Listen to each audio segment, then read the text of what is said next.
आज तारीख है 22 सितंबर 2025 और आज के और प्रीवियस वीक के जितने भी इम्पोर्टेंट करेंट अफेयर्स बन सकते हैं एग्ज़ाम पॉइंट ऑफ व्यू से, उन सबको हम आज चलिए देखते हैं।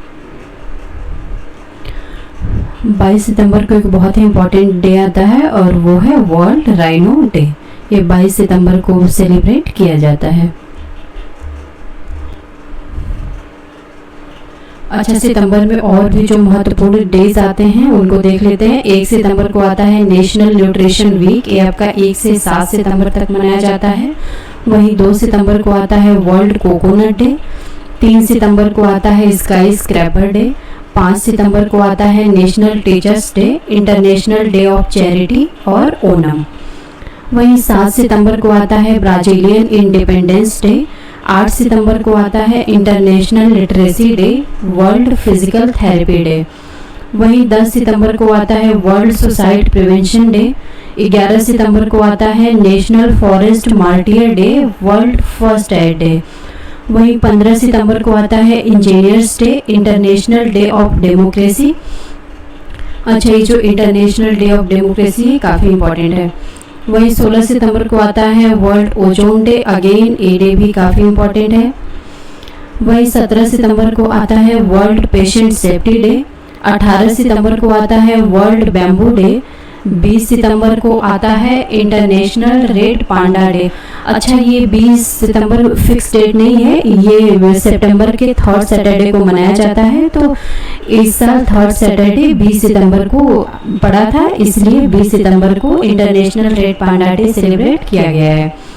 वहीं 21 सितंबर को आता है international day of peace, world Alzheimer day. आज का पहला सवाल, किसने भारत की प्रशंसा की है यूपीआई को लेकर के as a global model digital payment के क्षेत्र में? तो ये है इंटरनेशनल मॉनेटरी फंड। अच्छा, आईएमएफ की हेड कौन है? तो ये हैं क्रिस्टलिना जॉर्जिवा।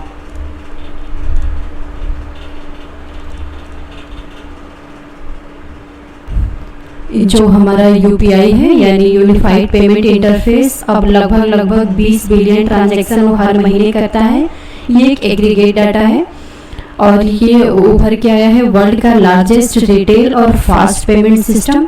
अब इसको काफ़ी ग्लोबल स्तर पे भी रिकॉग्निशन मिल रही है। अभी हाल फिलहाल में इसकी इंटरनेशनल मॉनेटरी फंड ने भी काफ़ी सराहना की है कि इसने डिजिटल पेमेंट के क्षेत्र में बिल्कुल क्रांति ला दी है। अच्छा, NPCI national payment corporation of India ने यूपीआई को डेवलप कब किया था? 2016 में किया था। अच्छा, अभी हाल फिलहाल में यूपीआई के पेमेंट में कुछ चेंजेस किए गए हैं। सितंबर 15 से एनपीसीआई ने रेज कर दिया है ट्रांजैक्शन लिमिट जो है P2M यानी पर्सन टू मर्चेंट 10 लाख रुपए कर दिया है कुछ वेरीफाइड कैटेगरीज में। इससे जो बड़े पेमेंट होंगे उनको काफ़ी प्रोत्साहन मिलेगा। और अगर हम अपने इंडिया की बात करें तो ये जो यूपीआई है इसने एक इंस्ट्रूमेंट की तरह काम किया है फाइनेंशियल इंक्लूजन के क्षेत्र में। लगभग 89% एडल्ट ऐसे हैं जब अब उनके पास बैंक अकाउंट है और ये संभव हो पाया है यूपीआई की मदद से। और ग्लोबल स्तर पे अगर हम देखें तो सिंगापुर ने यूपीआई को अडॉप्ट कर लिया है, वहाँ का है पेयू, उसके साथ यूपीआई मिल करके वहाँ पे जो है क्रॉस बॉर्डर पेमेंट संभव हो पा रहा है। यूएई ने भी अडॉप्ट कर लिया है यूपीआई को, मॉरिशस ने भी कर लिया है। यानी कि अगर इन सब देशों में अगर आप घूमने जाते हैं तो वहाँ यूपीआई के माध्यम से अगर आप वहाँ के गुड्स और सर्विसेज का उपयोग करते हैं तो यूपीआई के माध्यम से आप उसका भुगतान कर सकते हैं। फ्रांस में भी अब यूपीआई को अडॉप्ट कर लिया है, यानी वहाँ भी यूपीआई के माध्यम से भुगतान करना संभव है। और नेपाल और भूटान ऑलरेडी यूपीआई को अडॉप्ट कर चुके हैं। और बाकी भी जो सेंट्रल बैंक्स हैं जैसे कि एशिया के हो गए, अफ्रीका के हो गए और यूरोप के हो गए, जहाँ पे यूपीआई नहीं है वहाँ पे बातचीत चल रही है। यूपीआई को अडॉप्ट करने को लेकर के बातचीत हो रही है। इंटरनेशनल मॉनेटरी फंड का हेडक्वार्टर है वाशिंगटन डीसी यूएसए में। मेंबर कंट्री हैं 190, यानी 190 देश आईएमएफ के मेंबर हैं। आखिरी मेंबर कंट्री है एंडोरा, यानी 119th मेंबर कंट्री है एंडोरा। और मैनेजिंग डायरेक्टर हैं क्रिस्टलिवा जॉर्जीवा। अच्छा, ये किस देश से आती हैं? तो वो देश है बुल्गारिया, ये बुल्गारिया से आती हैं। सीएम नीतीश कुमार ने doctor APJ Abdul Kalam science city का उद्घाटन कहाँ किया? तो ये है पटना। इसका उद्घाटन उन्होंने पटना में किया।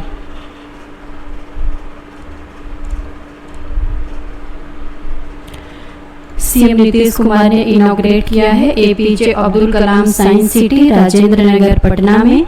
यह 21 एकड़ में यह फैला हुआ है साइंस सिटी, और इसके जो मेन फीचर है वो 5 साइंस बेस्ड गैलरी हैं, 269 फैसिनेटिंग साइंस एग्जीबिशन मॉडल लगे हुए हैं, एक ऑडिटोरियम है और एक 4D थिएटर है। ये इसके मेन अट्रैक्शन हैं और यह काफ़ी यूनिक और अपीलिंग सेंटर बन जाता है साइंस को समझने के लिए और एक्सप्लोर करने के लिए साइंस और टेक्नोलॉजी को हमारे देश के अंदर।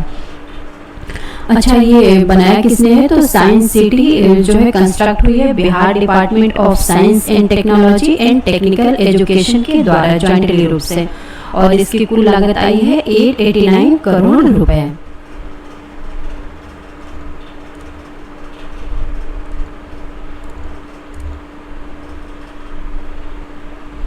किसने लॉन्च किया है? स्वागत एफआई किसने लॉन्च किया गया है? अट्रैक्ट करने के लिए ओवरसीज इन्वेस्टमेंट को। तो ये है security exchange board of India. ये कैपिटल मार्केट का रेगुलेटर है सेबी। अच्छा, मनी मार्केट का रेगुलेटर कौन है? तो वो है आरबीआई, और कैपिटल मार्केट का रेगुलेटर कौन है? तो वो है सेबी।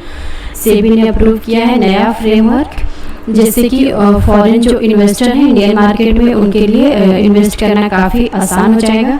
अच्छा, सेबी ये स्वागत एफआई क्यों लेकर के आया है? क्योंकि जो एफआईआई यानी फॉरेन इंस्टीट्यूशनल इन्वेस्टर हैं वो काफ़ी हैवी मात्रा में अपना पैसा यहाँ से निकाल रहे हैं, इसलिए सेबी ये इनिशिएटिव लेकर के आया है। अगला सवाल, Hindi film home bound official entry है भारत की तरफ से ऑस्कर के लिए। इस फिल्म किसके द्वारा डायरेक्टेड है, यानी इसको किसने डायरेक्ट किया है?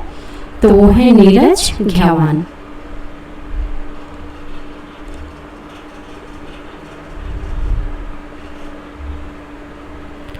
होम बाउंड के डायरेक्टर हैं नीरज घ्यावान और इसके प्रोड्यूसर हैं करण जौहर और आधार पूनावाला, और इसमें ईशान खट्टर, विशाल जेठवा और जानवी कपूर लीड रोल में हैं।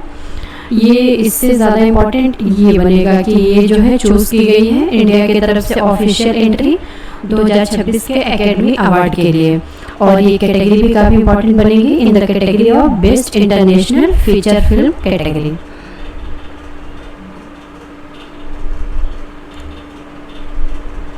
अगला सवाल, टाइफून मिताक जो है किस देश में आया है जिसके वजह से काफ़ी भारी मात्रा में बारिश और तेज हवाएं चल रही हैं? तो ये देश है चाइना।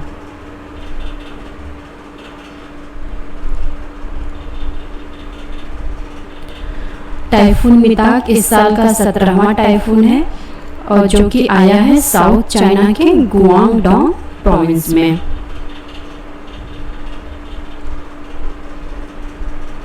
अगला सवाल, ग्रीस का यूरो बैंक जो है अपना ऑफिस किस भारतीय शहर में खोलना चाह रहा है टू टैप बिजनेस मोमेंटम?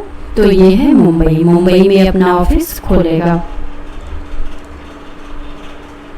अच्छा, उन्हें आरबीआई के द्वारा ऑथराइजेशन मिल गया है पिछले ही महीने कि वो अपना रिप्रेजेंटेटिव ऑफिस खोल सकते हैं मुंबई में, और ये जो ऑफिस है ऑपरेशनल हो जाएगा बाय मिड ऑफ दिसंबर।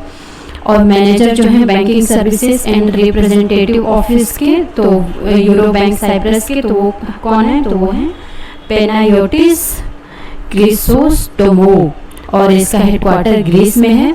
अच्छा, इसकी जो सब्सिडरीज हैं वो बुल्गारिया में भी हैं, साइप्रस में भी हैं, और इसका जो प्रेजेंस है वो लग्जमबर्ग और यूके में भी है।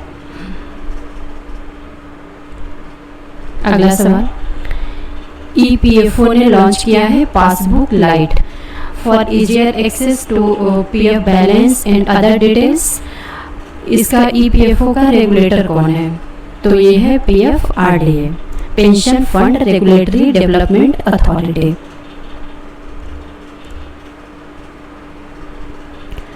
एम्प्लॉय प्रोविडेंट फंड ऑर्गेनाइजेशन यानी EPFO ने लॉन्च किया है नई फैसिलिटी जिसका नाम है पासबुक लाइट अपने मेंबर्स के लिए, जो कि प्रोवाइड करेगा एक समराइज व्यू जो है पासबुक का कि कितना आपने कंट्रीब्यूट किया है, कितना विड्रॉ किया है और करंट में कितना बैलेंस है, ये सब एक ही जगह पे एक समराइज मैनर में अब मिल पाएगा। अभी हाल फिलहाल में क्या होता था कि इसके जो मेंबर्स होते थे उन्हें अलग से लॉगिन करना पड़ता था पासबुक पोर्टल पे अपना PF डिटेल देखने के लिए। इस रिफॉर्म को अनाउंस करते हुए union labour minister Mansukh Mandaviya ने बोला है कि जो डुअल लॉगिन सिस्टम था उसकी वजह से काफ़ी डिले होता था और पासबुक के सिंक्रोनाइजेशन में भी दिक्कत आती थी और भी ग्रीवियंस रिलेटेड इशू आते रहते थे। उन्होंने बोला कि ये जो नया कदम है ये लोड कम करेगा पासबुक पोर्टल पे और इम्प्रूव करेगा ऑपरेशनल एफिशिएंसी और एक डिटेल और कॉम्प्रिहेंसिव व्यू मिलेगा पासबुक का इंक्लूडिंग ग्राफिकल डिस्प्ले।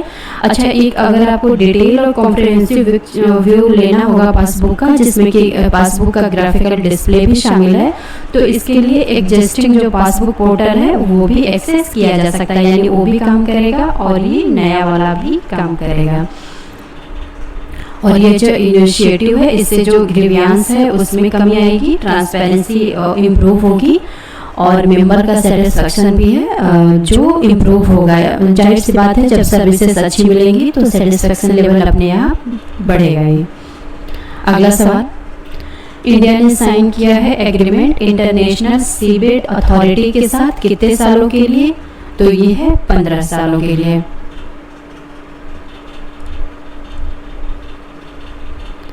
भारत ने अंतर्राष्ट्रीय समुद्र तल प्राधिकरण के साथ एक 15 वर्षीय समझौते पर हस्ताक्षर किए हैं जिसके तहत भारत को हिंद महासागर में कार्लसबर्ग रीच के 10,000 वर्ग किलोमीटर में पॉलीमेटिक सल्फाइड की खोज का विशेष अधिकार प्राप्त हुआ है। केंद्रीय पृथ्वी विज्ञान मंत्री जितेंद्र सिंह ने इसकी घोषणा की है। अच्छा, महासागरीय क्रस्ट से निकलने वाले जो गर्म हाइड्रोथर्मल तरल पदार्थ हैं उससे बनने वाले पॉलीमेटेलिक सल्फाइड जैसे कि तांबा हो गया, जस्ता हो गया, लोहा, चांदी, सोना और प्लेटिनम जैसी जो काफ़ी इकोनॉमिकल रूप से प्रेशियस मेटल्स हो जाते हैं, ये उनसे भरपूर होते हैं। उन्होंने बोला है कि इससे आर्थिक और सामरिक क्षमता ने वैश्विक रुचि को काफ़ी अट्रैक्ट किया है और यह इस समझौते से इंडिया को जो डीप सी एक्सप्लोरेशन है उसके क्षेत्र में ये बिल्कुल अग्रणी बनाता है। अच्छा, आज का सवाल आपके लिए है, इसका जवाब आप कमेंट बॉक्स में देंगे। जो इतना ज़्यादा चर्चा में है आजकल चाबहार पोर्ट, इस प्रोजेक्ट को भारत किसके साथ मिलकर के डेवलप कर रहा है? ये हैं आपके ऑप्शंस, आप अपना आंसर कमेंट बॉक्स में टाइप करेंगे। Thank you.